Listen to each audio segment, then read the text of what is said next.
நான் சொன்னதுதான் சட்டம், மற்றவெல்லாம் அதை கேட்கணும் அப்படின்னு உன்னுடைய ஃப்ரெண்ட்ஸ் கிட்டேயே நீ சண்டை போட்டு இருந்தியானா அப்புறம் எவன் உன் கூட வருவான்? இல்ல 2 மாசத்துல இந்தியா வந்து சாரி சொல்லிட்டு டீலுக்கு வருவாங்க அப்படி. வேற எங்கேயாவது போய் பாரு, ஏதோ ஒரு கனவு உலகத்துல இருக்காங்க. சீனாவை மிரட்டாரு, மேக்னட்லாம் நீங்க கொடுக்கணும், கொடுக்கலன்னா 200% டாரிஃப் போடுவேன். டேய், எடுக்கிறது பிச்சை, இதுல என்ன அதிகார பிச்சையா இருக்குது?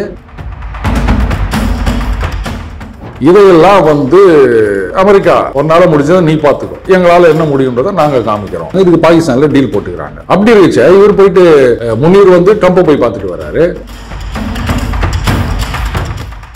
லேட்டஸ்டா ஒரு நியூஸ் ஒன்று வந்தது. அநேகமா இந்த செங்கோட்டையன் இபிஎஸ் இந்த பிரச்சனை சால்வ் ஆயிரும்னு நினைக்கிறேன். அண்ணன் ட்ரம்ப் வந்து தலையிட போறதா சொல்லியிருக்காரு. நாங்க இந்தியாவும் சீனாவும் எவ்வளவு பெரிய நாடுகள், நீங்க மிரட்டி நிற்கிறீங்க, வரி போடுவேன்னு இப்படிலாம் மிரட்டினா அவங்க வந்து பயந்துருவாங்க அப்படிங்களா? நாடுகள் you can't choose your neighbours, அது தலைவிதி, அவ்வளவுதான். நாடுகள் தலைவர்கள் அவங்க வந்து டிப்ளமசி ஃபாலோ பண்றதுக்கும் மற்றவங்க பண்றதுக்கும் வித்தியாசம் இருக்கின்றது. இதுவும் வந்து அங்க அவங்களுக்கு எரிச்சல கலப்பு இருக்கு. நார்மலா அதுக்கு யாரையும் அலோவ் பண்ண மாட்டாங்க. இங்க கூட பாத்தீங்கன்னா மோடி அவர்கள் வந்த போது அண்ணாமலை அவர்களை கார்ல ஏத்திட்டு போனார் அப்படின்றத நம்ம பார்த்தோம். இதை விட பல மடங்கு பெரிய விஷயம், புடின் அவர்கள் வந்து மோடியை கார்ல ஏத்திட்டு.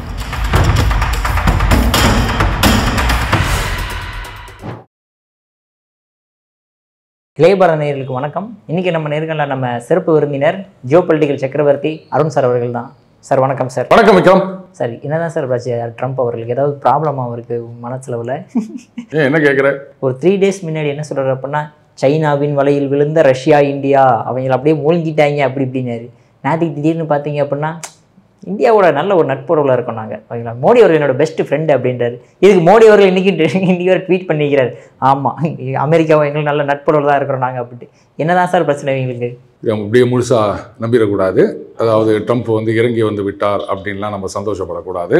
பின்னாடி கத்தி வச்சுக்கிட்டு தான் அவர் வந்து கட்டி தழுவுறார் அப்படின்றத நம்ம ஞாபகத்தில் வச்சுக்கணும். இது வந்து ஒரு டாக்டிக்ஸ் அப்படின்னு சொல்லலாம். பாருங்க, நாங்கள் நல்லவங்க, அவங்க தான் வந்து மோசமானவங்க அப்படின்னு காமிக்கிறதுக்காகத்தான் இந்த வழி. இப்போ இவ்வளோ பேசியிருக்காரு, நாளைக்கே வந்து இது மாதிரி நீங்கள் இந்தியன்ஸ்க்கு இங்கே விசா கொடுத்து நம்ம அந்த ஆன்ஷோரிங்காக என்ன சொல்கிறோம், ஆன்சைட் போகிறதுன்னு சொல்கிறோம் இல்லையா, அதெல்லாம் நிறுத்து, இங்கே இருக்க நம்ம ஆளுங்களுக்கு வேலை கொடு அப்படின்னு சொல்லலாம். அடுத்தது, ஏன் இத்தனை பேர் இங்கே கொண்டு வந்து உட்காந்து வேலை வச்சுக்கோங்க, நம்ம ஊரில் ஆள் இல்லையா, அவங்களே வச்சுக்க, இவங்களெல்லாம் திருப்பி அனுப்பு அப்படின்னு சொல்லலாம். இந்த மாதிரி நிறைய கொச்சல் கொடுத்துட்ருக்கலாம். அதில் வந்து எந்த சந்தேகமும் இருக்காது. நிச்சயமாக அவர் பண்ணுவார். அடுத்தது ஒருத்தர் சொல்லியிருக்காரு, இது பாருங்க, இன்னும் 1 இல்லை 2 மாதத்தில் இந்தியா வந்து சாரி சொல்லிட்டு டீலுக்கு வருவாங்க அப்படின்னு. இது வேற எங்கேயாவது போய் பாரு, ஏதோ ஒரு கனவு உலகத்தில் இருக்காங்க. ட்ரம்ப்பை தான் கூட இருக்கவங்களாம் உட்காந்தீங்கன்னா உங்களை மாதிரி ஒருத்தர் வருமா அப்படின்னு மாற்றி மாற்றி புகழ்ந்து நிற்கிறாங்க. ஏதோ நம்ம ஊரில் நடக்கிற மாதிரி அவங்க இருக்க அஃபிஷியல்ஸும் அந்த மாதிரி நினைக்க ஆரம்பிச்சிட்டாங்க. நாங்கள் யார் தெரியுமா அப்படின்னு. நீங்கள் யார் தெரியுமா அப்படின்றத நாங்கள் உங்களுக்கு இப்போ காமிச்சிட்டு இருக்கோம். இன்னும் கொஞ்ச நாள் நீங்கள் சரியாகவே புரிஞ்சுப்பீங்க. அது அவங்களுக்கு புரியறதா தெரியல. அதே சமயத்தில் ஒரே நேரத்தில் எல்லார்கிட்டையும் சண்டை வலிச்சு நிற்கிறார் அண்ணன் ட்ரம்ப். யாராவது ஒருத்தர்கிட்ட நீங்கள் வந்து ஒரு குரூப் கிட்ட ஃப்ரெண்ட்லியாக இருந்துட்டு மற்றவங்களை எதிர்த்தீங்கன்னா பரவாயில்ல. நோ, நான் சொன்னது தான் சட்டம், மற்றவெல்லாம் அதை கேட்கணும் அப்படின்னு உன்னுடைய ஃப்ரெண்ட்ஸ் கிட்டேயே நீ சண்டை போட்டு இருந்தியானா அப்புறம் எவன் உன் கூட வருவான்? இவர் வந்து 50% தான் அப்படின்னு சொல்லி நிற்கிறாரு. இன்னும் ஒன்றுது ஃபேஸ் 2 ஃபேஸ் 3 அதெல்லாம் வரல பாருங்க அப்படின்லாம் வேற கேட்டுக்கிறாரு. அதில் வந்து ஒரு போலந்துலேருந்து வந்த ரிப்போர்ட்டர் கேட்குறாரு, என்னங்க அவ்வளோ பேசுகிறீங்க, கட்சியில் ரஷ்யா வந்து மறுபடியும் இதை விட கொடுமையாக அடி நடிச்சு நிற்கிறாங்க, நீங்கள் அவங்க மேலே ஒன்றும் ஆக்ஷன் எடுத்ததா தெரியலையா, எங்கேருந்து வந்திருக்க, நீ யார்? நான் நினைக்கிறேன் நம்ம ஊர் டிவி சேனல்லாம் அவர் நிறைய பார்க்குறாருன்னு நினைக்கிறேன். நீங்கள் எந்த ப்ரெஸ்ஸு, உங்ககிட்ட எல்லாம் நான் பேச முடியாது அப்படின்ற மாதிரி. ஆனால் அவர் பேசியிருக்காரு. அவர் சொல்லியிருக்காரு, என்ன நான் எடுக்கலன்னு தெரியுமா, இந்தியா மேலே 50% போட்டுக்கிறோம். டாய், ரஷ்யா மேலே என்னடா பண்ணீங்கன்னு கேட்டால், நான் இவன் மேலே வந்து குண்டூசி வச்சு குத்தினேன்னு சொல்கிறேன், இது எந்த ஊர் நியாயம்டா அப்படின்னா அப்போ தான் சொல்கிறாரு ஃபேஸ் 2 ஃபேஸ் 3 அப்படின்னு இருக்காரு. இப்போ என்னன்னா, அந்த சில டெக் ஜெயண்ட்ஸ் மேலே யூரோப்பியன் யூனியனில் ஃபைன் போட்டிருக்காங்க. அதே மாதிரி ஆப்பிள் நிறுவனத்துக்கும் அது மாதிரி கிட்டத்தட்ட $13 பில்லியன் சம்திங் ஃபைன் போட்டிருக்காங்க. இதெல்லாம் என்ன காசு, இதெல்லாம் அமெரிக்காவில் இன்வெஸ்ட் பண்ண வேண்டிய காசு, இதெல்லாம் அவங்க இது மாதிரி பண்ணிட்டாங்க, அதெல்லாம் வந்து திருப்பி கொடுக்கணும். அப்படி இல்லைன்னா அந்த இந்த 301 ஒரு செக்ஷன் ஒன்று இருக்குது, அதை யூஸ் பண்ணி நான் இவங்க மேலே ஆக்ஷன் எடுப்பேன். அதே மாதிரி தான் இப்போ ரீசெண்டாக ஒன்று போட்டுக்கிறாங்க, $3.5 பில்லியன். இது ஏற்கனவே ஒரு 6 போட்டுக்கிறாங்க. இதெல்லாம் என்ன நினச்சின்னுக்கிறீங்க, நீங்கள் இதெல்லாம் போடக்கூடாது அப்படி இப்படின்னு ஒரு அலமறை பண்ணி நிற்கிறாருங்க. அதனால தான் யூரோப்பியன் யூனியனில் காதும் வச்ச மாதிரி எல்லாம் வந்தாங்க. இப்போ எல்லாம் பேசியிருக்காங்க. உர்சுலா வான் டெர் லெயன் அவங்கெல்லாம் அந்த யூரோப்பியன் யூனியனோட ஃப்ரீ ட்ரேட் அக்ரிமெண்ட், அதுக்கப்புறம் India Middle East economic corridor அப்படின்னு. அது ஒரு பக்கம். அதாவது இந்த international north south transport corridor ஒன்று இருக்குது. அது ரஷ்யா அங்கேருந்து ஆர்டிக் போகிறதுக்கு பதிலாக இப்படி வர்றதுக்கு. அது அஜர்பைஜான் கொஞ்சம் கொச்சல் குத்துந்து, அதனால் கொஞ்சம் அது அலைன்மெண்ட் மாற்றிருக்காங்க. ஸோ இப்போ ஈரான் வழியாக பண்டர் அப்பாஸ்லேருந்து நம்ம மும்பை போர்ட்டுக்கு வரா மாதிரி அது ஒரு பக்கம். அது ரஷ்யாவிலேருந்து யூரோப்பியன் யூனியனுக்கு அப்படின்னு சொல்லும்போது இப்படி மிடில் ஈஸ்ட் வழியாக போகிறதுக்கு ஒரு காரிடார், அதை வந்து ஸ்பீடப் பண்ணணும் அப்படின்னு சொல்லியிருக்காங்க. ஸோ இது வந்து டூ வே ட்ரேடு. நம்மக்கிட்டேருந்து போகிறது மட்டும் இல்லை, அவங்க கிட்டேருந்து வரணும் அப்படின்னு. அதுக்கு தான் அந்த ஃப்ரீ ட்ரேட் அப்படின்றத ஸ்பீடப் பண்ணிகிட்டு இருக்கோம். அநேகமாக பை திஸ் இயர் அது முடிஞ்சிடும் அப்படின்னு ட்ரம்ப் யோசிப்பார். நான் வந்து டாரிஃப்னு சொல்லியிருக்கிறேன், இவங்க என்ன ஜீரோ டாரிஃப்னு சொல்லியிருக்கிறாங்களே, நீ சொல்கிறத ஒத்தனும் கேட்கலன்னு அர்த்தம், வேற ஒன்றும் கிடையாது. அடுத்தது என்னென்னவோ பிரச்சனை ஓடின்னு இருக்குது. இவர் பாட்டுக்கு சில வீடியோக்கள்லாம் பார்க்கும்போது அவர் நிஜமா பொய்யா என்னென்னு ஒன்றுமே தெரியல. இந்த மாதிரி வந்து அங்கே ஒரே சொதன்னு இருக்குது, அப்படி இப்படி என்னென்னவோ போட்டிருக்காரு. அதனால தான் எனக்கு டவுட்டாக இருக்குது, நிஜமாவே அவர் சொன்னது தானா அப்படின்னு. சில வீடியோக்கள்லாம் பார்க்கும்போது ஏன்னா அந்த ஏஐ வந்த பிறகு ஒன்றுமே நம்ப முடியலைங்க. இப்படிலாம் கூட நடக்குமா அப்படின்னா, இல்லை நடக்குது அப்படின்றாங்க. ரெப்யூட்டட் பர்சன் அவங்க தான் வந்து இதை ஷேர் பண்ணியிருக்காங்க. அதனால தான் எனக்கு டவுட்டாக இருக்குது, இப்படிலாம் கூட பேசுவாங்களா அப்படின்னு. ஒரு மீட்டிங்னா அங்கே எல்லாரும் உட்காந்துக்குன்னு ஜால்ரான்ல ட்ரம்ஸு டமா டமா டமா டமான்னு அடிக்கிறாங்க. இவரும் வந்து கேட்கலை பத்தலை இன்னும் அப்படின்னு உட்காந்து நிற்கிறாரு.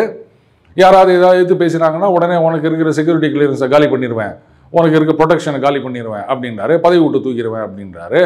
யாராவது வந்து ஜாப் ஃபிகர் குறைஞ்சிச்சு அப்படின்னு சொன்னால் ஜாப் ஃபிகர் எப்படி இன்க்ரீஸ் பண்ணணும்னு தெரியல, அவரை தூக்கிடுறாங்க, நீ போயிட்டு நல்ல ஃபிகராக கொண்டு வா அப்படின்னு.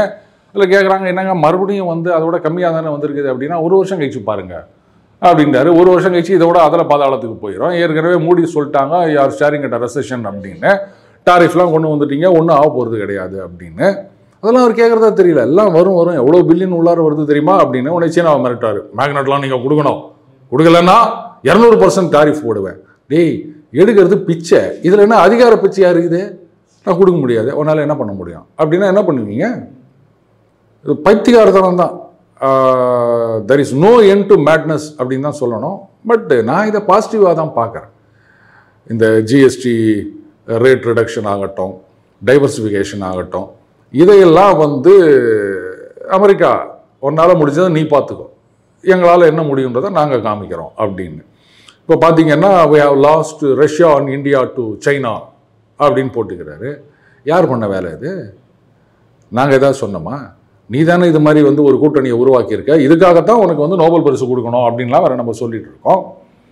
பட் இதையெல்லாம் வந்து சைன் ஆஃப் வீக்னஸ்னு எடுத்துக்க முடியாது. பைத்தியக்காரன், மேட்னஸ் அப்படி தான் எடுத்துக்கணும்.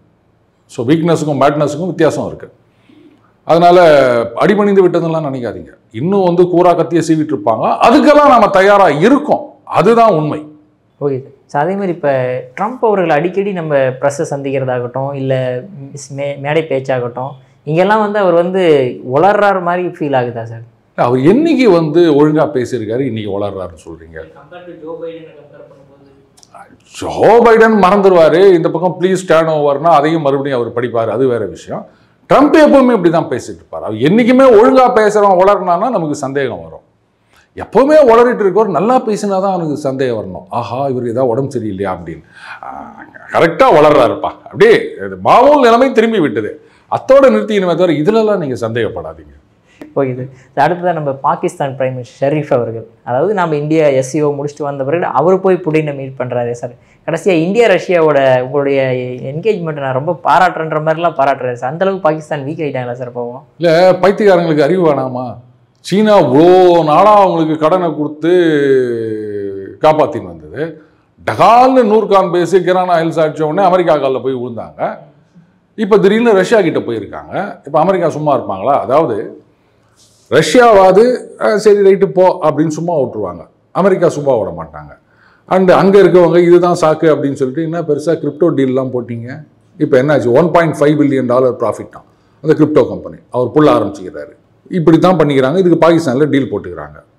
அப்படி இருந்துச்சு இவர் போயிட்டு முனீர் வந்து ட்ரம்ப்பை போய் பார்த்துட்டு வர்றாரு, ஷெரீஃப் வந்து புட்டினை போய் பார்த்துட்டு வர்றாரு. என்னடா ஆளாளுக்கு ஒரு பக்கம் போகிறீங்க அப்படின்னா என்ன பண்ணுவாங்க? கட்சியில் ஷெரீஃபை தூக்கி உள்ளே போட்டு முனீர் வந்து உட்கார போகிறாரு. அதுதான் நடக்க போகுது.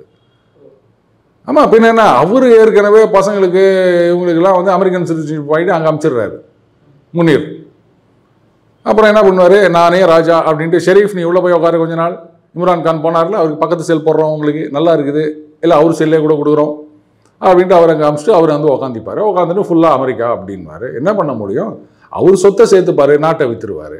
பாகிஸ்தானில் இதுதான் ரெகுலராக நடந்திருக்குது. அங்கே இருக்க ஜனங்க புரிஞ்சுக்கணும், அவங்களுக்கு புரிஞ்சுக்கிறதுக்கு சக்தி இல்லையா இல்லை என்ன அப்படின்லாம் எனக்கு தெரியல. நாங்கள் இந்தியாவை ஜெயிச்சிருவோம், முதல்ல உங்களுக்கு அடுத்த வேலை சோறு எங்கே வரும் அப்படின்றத பாருங்கடா, அதுக்கப்புறமா நீங்கள் இந்தியாவோட சண்டை போடுறத பற்றி யோசிக்கலாம் அப்படின்னு முட்டா பசங்க என்ன பண்ணுறது அப்படி தான் இருப்பாங்க. மோடி அவர்களும் புட்டின் அவர்களும் அந்த காரில் 45 மினிட்ஸ் வந்து ஏதோ பேசிக்கிட்டு தான் சொல்லப்படுதே சார், என்ன விஷயம் சார் அதில்? அவர் புட்டின் சொல்லியிருக்காரு, அதாவது அலாஸ்காவில் நடந்த விஷயங்களெல்லாம் நான் அவங்கக்கிட்ட பேசினேன் அப்படின்னு சொல்லியிருக்காரு. இதுவும் வந்து அங்கே அவங்களுக்கு எரிச்சலை கடுப்பு இருக்குது. நார்மலாக அதில் யாரையும் அலோவ் பண்ண மாட்டாங்க. இப்போது இங்கே கூட பார்த்தீங்கன்னா மோடி அவர்கள் வந்தபோது அண்ணாமலை அவர்களை காரில் ஏற்றிட்டு போனார் அப்படின்றத நம்ம பார்த்தோம். இதை விட பல மடங்கு பெரிய விஷயம் அது.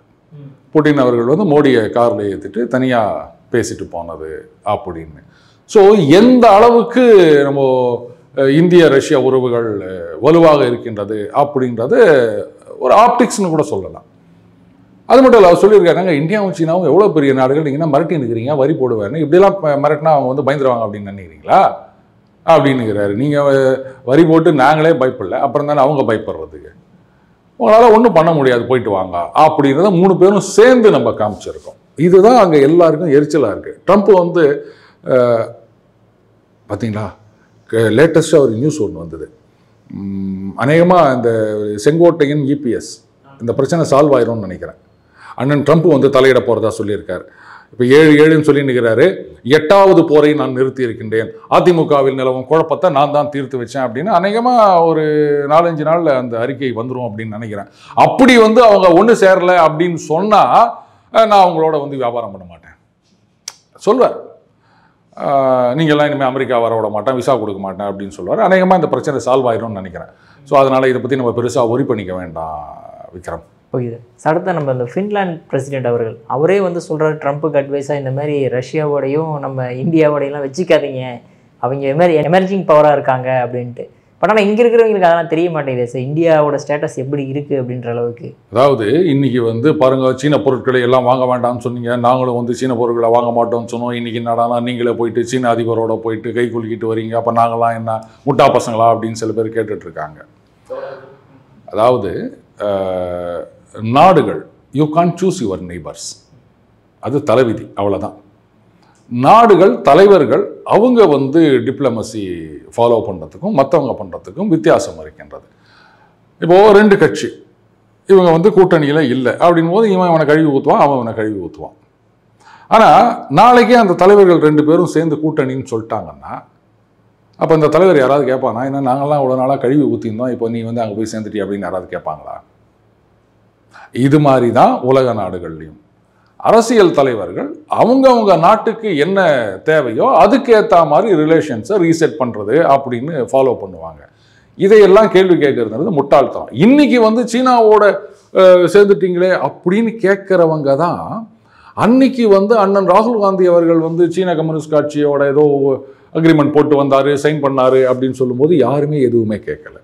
சீன கம்யூனிஸ்ட் கட்சி, சீன அரசாங்கம் கொடுக்குற விளம்பரங்களை இங்கே பத்திரிகையில் முதல் பக்கத்தில் போடுறவங்க இன்னைக்கு அதை பற்றி எதுவும் பேச மாட்டேங்கிறாங்க. அன்னைக்கு சீனா அவங்களுக்கு நல்லவங்களா இருந்தது, இந்தியாவுக்கு எதிரியாக இருந்த வரைக்கும் சீனா அவங்களுக்கு நல்லவங்க. ஆனால் இந்தியாவுக்கு வந்து நட்பன் ஆயிட்டா அப்படின்னு சொன்னால் அப்போ உடனே வந்து சீனா எதிரி அப்படின்னு சொல்ல முடியுமா இங்கே இருக்கிற அரசியல்வாதிகளுக்கு? இது என்ன லாஜிக்னு எனக்கு புரியலையே.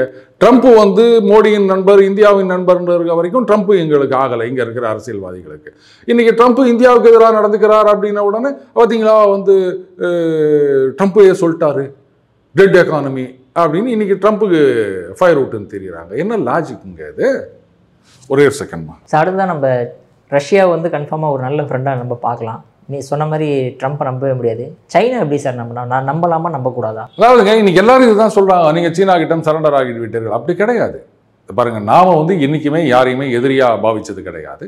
எல்லாரோடையும் நட்புறவுடன் இருக்கணும் தான் அப்படி நினைக்கிறோம். பாகிஸ்தானிடம் கூட நம்ம வந்து நட்புறவுடன் இருக்குன்னு தான் நினைக்கிறோம். வாஜ்பாய் அவர்கள் அப்படி தான் முயற்சி பண்ணார். ஆனால் அவங்க வந்து அதை எடுத்துக்கல அப்படின்னு வச்சுக்கோங்களேன்.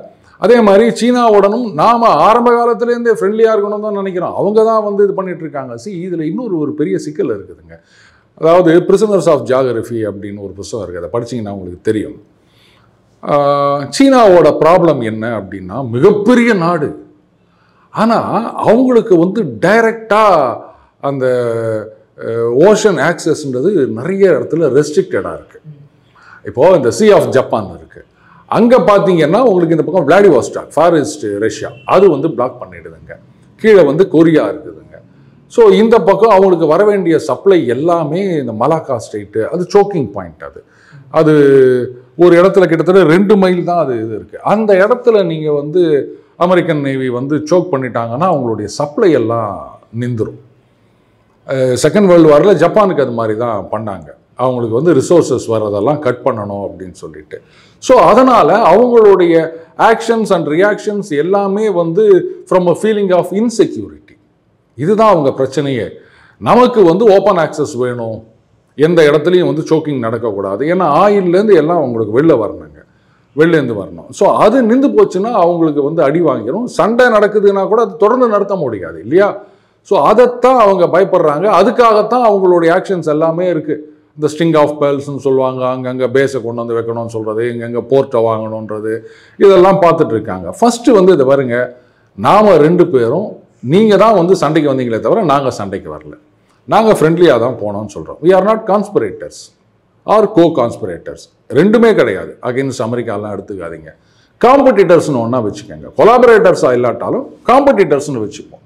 அப்போ 2 பேருக்குள்ள ஒரு அக்ரிமெண்ட், ரைட்டு, காக்கிநாடா உனக்கு இது எனக்கு அப்படின்ற மாதிரி நீங்கள் அந்த பக்கம் எடுத்துக்கோங்க, நாங்கள் இந்த பக்கம் எடுத்துக்கோங்க, ஒரு கோஆப்ரேஷன். இப்போது ஜப்பானில் இருந்த டெக்னாலஜி புல்லட் ட்ரெயின் அந்த மாதிரி வந்து சீனாவில் இப்போ எவ்வளோ பண்ணிட்டு இருக்காங்க. அந்த மாதிரி இப்போது ஜப்பான் நம்ம ஊரில் புல்லட் ட்ரெயின் விடணும்னு சொல்கிறாங்க, நீங்களும் வாங்க, காம்படிட்டராக வாங்க, நாங்கள் வந்து இன்வைட் பண்ணுறோம், நீங்கள் இன்வெஸ்ட் பண்ணுங்கள், ஒன்றும் தப்பு இல்லை. இந்த மாதிரி எங்ககிட்ட எதெல்லாம் இல்லையோ அந்த செக்டாரில் நீங்கள் வாங்க. அதே மாதிரி நாங்கள் அங்கே வரணும் போது அதே ஈக்குவல் ஆக்சஸ் வேணும். அதை விட்டுட்டு நண்பர் ஒருத்தர் சொல்லுவார், அங்கே போயிட்டு நீங்கள் ஒரு கம்பெனி ஆரம்பிக்கணும் அப்படின்னு சொன்னால் மெஜாரிட்டி ஸ்டேக் ஹோல்டர் அவங்க தான் இருப்பாங்க. அடுத்தது எல்லாத்தையும் எங்களுக்கு எழுதி கொடுங்க அப்படின்வாங்க. நீங்கள் வந்து இங்கே இந்த லைசன்ஸு லொட்டுலுஸுக்கு இதெல்லாம் அப்ளை பண்ணிங்கன்னா வேலைக்கு ஆகாது சார், அதே நாங்கள் போனோன்னா டக்குன்னு முடிச்சிருவோம். இப்படிலாம் வந்து இன்டெரக்டாக நம்மளை தடை பண்ணுறது. ஸோ அதெல்லாம் நிறுத்துங்க. இப்படிலாம் மியூச்சுவலி பெனிஃபிஷியலாக நம்ம பார்க்கணும். அதை விட முக்கியம், நாம் வந்து காஷியஸாக தான் இருக்கோம். டோட்டலாக வந்து ஜவஹர்லால் நேரு அவர்கள் மாதிரி நம்ம போயிடல. எது எது தேவையோ அந்தந்த இடத்துல நாம் வந்து அலோவ் பண்ணுறோம், மற்ற இடத்துல ரெஸ்ட்ரிக்ட் பண்ணுறோம். அது பாட்டுக்கு அது நடக்கும், இது பாட்டுக்கு இது நடக்கும். ஸோ இவங்கெல்லாம் சொல்கிற மாதிரி சரண்டர்லாம் ஆகலை. இந்த இன்ட்ரெஸ்ட் ஆஃப் நேஷன் அதைத்தான் நாம் பண்ணிகிட்ருக்கோம்.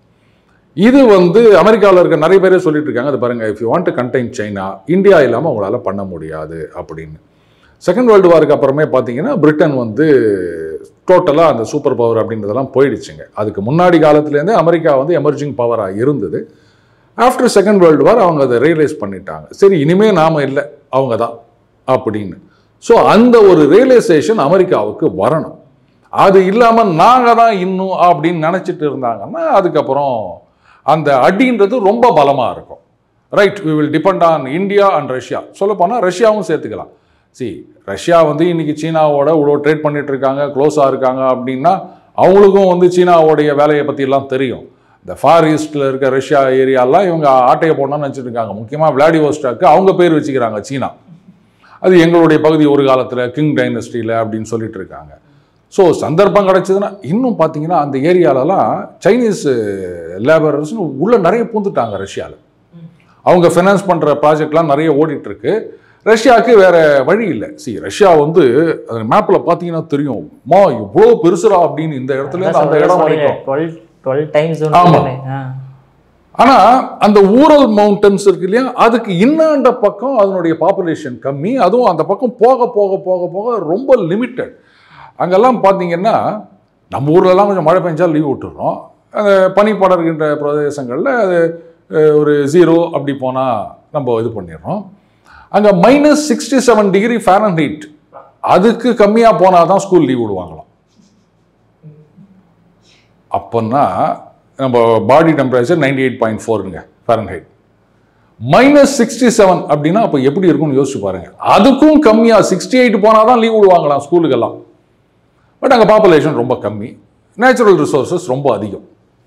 அங்கே கொண்டு போயிட்டு ஜனங்களை நீங்கள் அங்கே போய் உட்காருங்கன்னு சொல்ல முடியாது. அந்த குளிரில் எத்தனை பேர் போவாங்க? அங்கேயே இருக்கவங்க வளர்றவங்க அவங்க மட்டும்தான் இருப்பாங்க. வெரி தின்லி பாப்புலேட்டட் அது.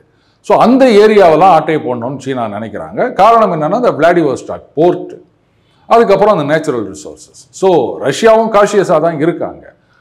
அமெரிக்காவில் ரியலைஸ் பண்ணணும், ரஷ்யா இந்தியா 2 பேரையும் வச்சு தான் நம்ம சீனாவை கவுண்டர் பண்ண முடியும் அப்படின்னு. சீனாவுக்கு இது ஒரு நல்ல ஆப்பர்ச்சுனிட்டி.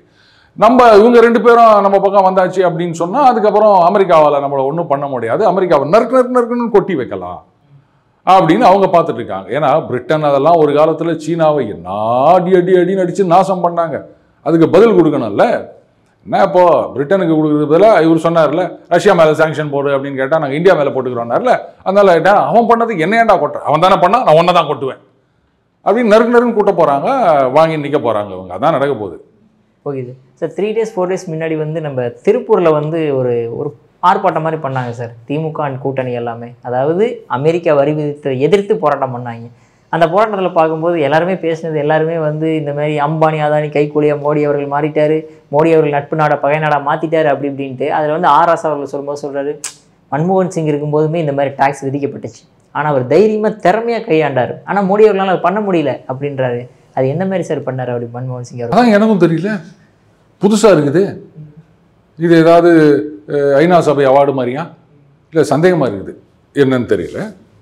என்ன பண்ணியிருப்பாங்க, சரண்டர் ஆகிருப்பாங்க. ஓ, அதான் தைரியமாக திறமையாக கையாளுறதுலாம். இது என்ன பேச்சுன்னு எனக்கு புரியல. இப்போ அம்பானி அதானி திருப்பி சொல்லிட்டு இருக்காங்களே, அவங்க வந்து பாருங்க அவங்க ஒத்துரு லாபம் அடைவதற்காக அப்படின்னு. அதெல்லாம் இல்லை. we have got $3 billion as windfall profit tax. ஏன்னா அவங்க வந்து கொஞ்சம் குறைச்சி கொடுத்தாங்க. இப்போ மார்க்கெட் ரேட்டுக்கு விற்கிற நார்மல் டேக்ஸு அது வந்து அப்ளிகபிள் ஆகாது, வின்ஃபால் ப்ராஃபிட் டேக்ஸ் அப்படின்ட்டு போட்டு கவர்மெண்ட் அதை எடுத்தாங்க. அடுத்தது ஏன் வந்து இந்த விலையை குறைக்கல, பெட்ரோல் விலையை குறைக்கல அப்படின்னா குறைச்சா உடனே எல்லா விலையும் குறைச்சிட போறீங்களா நீங்கள்? என்ன பதில் சொல்லுங்கள். ₹1 பெட்ரோல் விலை ஏறினா உடனே எல்லாரும் ஏற்றிடுவாங்க. ஆனால் பெட்ரோல் விலை ₹5 குறைச்சா என்னத்தை குறைப்பாங்க? இங்கே வேற குறைக்கிறேன்னு சொன்னாங்க, அது ஒன்றும் குறைச்சா மாதிரி தெரியல. இப்போ பாஜக ஆளும் மாநிலங்களில் வந்து ₹100 கம்மியாக தான் இருக்குது பெட்ரோல். நம்ம ஊரில் ₹102, பாஜகவில் வந்து 95, 96 அந்த ரேஞ்சில் இருக்குதுங்க நிறைய மாநிலங்களில். ஏன்னா அவங்க குறைச்சிருக்காங்க, மாநிலத்தோட அவங்க டேக்ஸ் போர்ஷனை குறைச்சிட்டாங்க. சென்ட்ரல் கவர்மெண்ட் குறைச்சாங்க இல்லையா, அதே மாதிரி கரஸ்பாண்டிங்காக அவங்க குறைச்சாங்க. ஸோ அங்கே வந்து பெட்ரோல் விலையை குறைச்சதுனால உடனே நாங்கள் வந்து ஆட்டோ ஃபேரை குறைச்சிடுறோம், கேப் ஃபேரை குறைச்சிடுறோம் அப்படின்னு யாராவது சொன்னாங்களா? தக்காளி விலை, உருளைக்கிழங்கு விலை அதெல்லாம் வந்து வரத்தை பொறுத்து தான். பெட்ரோல் விலை ஏறினா அது ஒரு ஷாக்கு, நாங்கள் உடனே ஏற்றிடுவோம். இறங்கினா என்றைக்குமே இறங்காது. கலைஞர் அவர்கள் பராசக்தியில் வசனம் எழுதினார், ஆத்தா என்றைக்கடா பேசினாள் அப்படின்னு. அந்த மாதிரி விலை குறைஞ்சா இன்னைக்கு விலை குறைஞ்சிருக்குது. அடுத்தது திருப்பி நீங்கள் குறைக்கணும்னு சொல்கிறீங்க. இப்போ வந்து இது மாதிரி வரி போட்டாங்க, நம்ம சரக்கெல்லாம் தேங்கி போயிடுச்சு, அவங்களுக்கு ஹெல்ப் பண்ணணும்னு சொல்கிறீங்க. காசு எங்கேருந்து வரும்? நான் அமெரிக்காவா டாலர் பிரிண்ட் பண்ணி அடிச்சு விடுறதுக்கு? கொஞ்சம் யோசிக்கணும்ல. கொரோனா காலகட்டத்திலேருந்து அந்த விலையில்லா உணவுப் பொருள் கொடுத்துட்டு வராங்க ரேஷனில், இதுக்கெல்லாம் காசு எங்கே வரும்? அடுத்தது நீங்கள் பெட்ரோல் விலையை ஏற்றினீங்கன்னா அதுக்கப்புறம் யாரும் ஈவிக்கு போக மாட்டாங்க. இன்றைக்கி அது அதிகமாக இருக்குது, நமக்கு வந்து பெட்ரோலு கேஸு இல்லை ஈவி இதில் போனால் நமக்கு சீப்பாக இருக்குது அப்படின்னு தான் நம்ம அந்த பக்கம் போகிறோம். நீங்கள் இறங்கிட்டீங்கன்னா அதோட இன்னொரு பெரிய ரிஸ்க் என்னென்னா, சரி ரைட்டுங்க இன்றைக்கி வந்து ரஷ்யாவிலேருந்து வந்துட்டு இருக்குது, நாம் வந்து ஒரு ₹10 இல்லை ₹20 குறைக்கிறோம் அப்படின்னு வச்சுக்கோங்க. நாளைக்கே வந்து நார்மலைஸ் ஆகிடுச்சு, ரஷ்யா வந்து ரைட் நார்மல் ரேட்டு தான் அப்படின்னு சொல்லிடுறாங்க. அப்போ என்ன ஆகும்? அதோட இன்னொரு ரிஸ்க் சொல்லவா? சரி ரைட்டு, ஒரு நபருக்காக அப்படின்லாம் வந்து புளிகின்னு தெரியுறாங்கல்ல, ஓகே நாங்கள் ரஷ்யாவிலேருந்து ஆயில் வாங்கலைங்க அப்படின்னு சொல்லிடுறோம். நான் ட்ரம்ப் உடனே வித்ரா பண்ணிடுவாரா? 25% ஒன்றா குறைப்பாரு, அந்த இன்னொரு 25 அப்படியே இருக்கும். ஆனால் நம்ம ரஷ்யா கிட்டேருந்து ஆயில் வாங்கலை அப்படின்னு சொன்னால் மறுபடியும் சவுதி கிட்ட போகணும், ஆயில் விலை ஏறிடும். அப்போது ₹102 இன்னைக்கு இங்கே விற்கிற பெட்ரோல் ₹110 போகும். உன்னை எல்லா விலையும் ஏறுமா? அதுக்கு என்ன பண்ண போறீங்க? ஸோ இதெல்லாம் யோசிக்கிறதே கிடையாது. அரசியல் அவ்வளோதான். எதை சொன்னாலும் மக்கள் நம்புவாங்க அப்படின்னு நினச்சிட்டு இருக்காங்க, இப்படி தான் பேசுவாங்க. நாம முட்டாளாக இருந்தோம் அப்படின்னா கை தட்டிட்டு போயிட்டே இருக்க வேண்டியதான், வேற என்ன பண்ணுறது? ஓகே, கடைசி ஒரு கேள்வி சார். சார் இப்போ மோடி அவர்களோட இன்டர்நேஷ்னல் ஸ்டேட்டஸ் எப்படி இருக்குதுன்றதை பார்க்குறீங்க நீங்கள்? எல்லாரும் வந்து ஆறும் வாயை பொழுந்து பார்த்துட்டு இருக்காங்க. என்னையா அது, நாமெல்லாம் வந்து பயந்துக்கின்னு டேடின்னு கழுத்து போட்டுனுக்கிறோம், அங்கே ஒரு தனி மனுஷன் ஒத்தையா நின்றுக்கின்னு நீ என்ன சொல்கிறது அப்படின்னு அங்கே இருக்கிற அவர் சொல்லலை, அவர் கீழே இருக்க மினிஸ்டர்லாம் உட்காந்து ஆமாம் நாங்கள் வாங்குவோம், என்னப்பா நீ ஒன்றா என்கிட்ட வாங்காத அப்படின்றாங்க. மோடி தைரியசாலின்னு பார்த்தா அவங்களுக்கு கீழே இருக்க மினிஸ்டர்லாம் அதுக்கு மேலே பேசி நிற்கிறாங்க. இன்னும் அமெரிக்கா இந்த லட்சணத்துக்கு ஆயிடுச்சு, இதெல்லாம் அசிங்கமா இல்லையா நமக்கு? அதனால இன்ஃபேக்ட் அமெரிக்காலேயே சில பேர் சொல்லியிருக்காங்க, ட்ரம்ப் சாரி சொல்லணும் அப்படின்னு பேசிட்டு இருக்காங்க. இந்தியா கிட்ட சாரி சொல்லிட்டு அந்த டாக்ஸ் எல்லாம் வித்ட்ரா பண்ணணும் அப்படின்னு சொல்லிட்டு இருக்காங்க. அதனால இந்தியாவுடைய ஸ்டேட்டஸ் அப்படின்றது வந்து பெரிய இடத்துல இருக்கு விக்ரம். இங்கே சில பேருக்கு அது எரிச்சலாக இருக்கும், என்ன பண்ண முடியும்? அது சில பேருடைய ஸ்டேட்டஸ் என்னதான் முக்கி பார்த்தாலும் வர மாட்டேங்குது, இந்தியாவிலேயே ஏற மாட்டேங்குது. அப்புறம் தானே வெளிநாட்டில் என்னதான் கோட்டு சூட்டெல்லாம் போட்டுக்கின்னு கால் மேலே கால் போட்டுக்கின்னு பேட்டி குத்தாலுமே அவ்வளோதான். என்ன பண்ணுறது? பவர் ஸ்டாரை வந்து நீங்கள் என்னதான் பஞ்ச் டைலாக் பேச வச்சினாலும் அவர் சூப்பர் ஸ்டார் ஆக முடியுமா? சூப்பர் ஸ்டார் வந்து சாதாரண காஸ்டியூமில், அது தாடியோட அப்படி தாடியை தடவிக்கின்னு தலை வராமல் ஒரு சாதாரண ஒரு சொக்கா பேண்ட்டு போட்டு வந்தாலும் அவர் சூப்பர் ஸ்டார் தான். என்னதான் ஜீனா ட்ரெஸ் போட்டு இல்லை நைட்டி மாதிரி இல்லை சல்வார் கமிஸ் மாதிரி போட்டுன்னு வந்தாலும் அவர் இல்லை, பவர் ஸ்டார் தான். தப்பாக நினச்சிக்க கூடாது, அதுக்காக சொல்கிறேன் நான். சூப்பர் பஞ்சு சார், உண்மையாலுமே உங்கள் பொண்ணான நேரத்திலே பரலாமே ஒதுக்குனதுக்கு மிக்க நன்றி சார். நன்றி விக்ரம்.